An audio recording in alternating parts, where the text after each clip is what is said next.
ஏன் தாத்தா இப்படி பண்ணீங்க அப்படின்னு சொல்லிட்டு அந்த முகம் காட்டாத வாலிபர் கேட்டபோது அதற்கு அந்த தாத்தாக்குரிய பதிலை கேட்டு அந்த வாலிபர் அங்கேயே நெகிழ்ந்து போனார். அதான் சின்ன உதவி தாத்தா, பசிக்குது, காசு எடுத்துட்டு வரல, குடிக்க ஏதாவது தரீங்க, நான் காசு எடுத்து கொடுத்துட்றேன். என்ன லெமன் குடிக்க போய் லெமன் நீங்க எது கொடுக்குறீங்களோ கொடுங்க.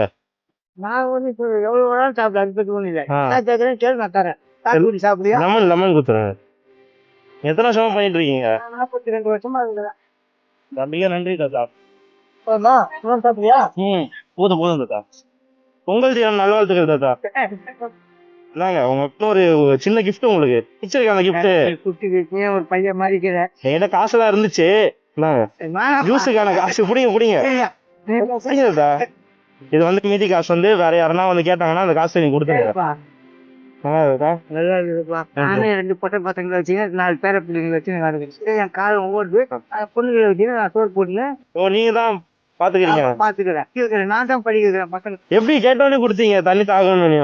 யாருக்கு அதெல்லாம் ஒண்ணு யாருக்கும் இல்லைன்னு சொல்லக்கூடாதுன்னு சொல்லிக்கிறேன். சரி தாத்தா, பார்த்து ரொம்ப சந்தோஷம் தாத்தா. வரேன் தாத்தா.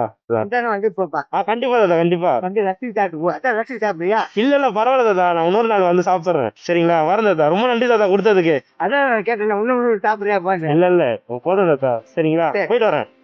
சரி தாத்தா. வந்து போப்பா. கண்டிப்பா.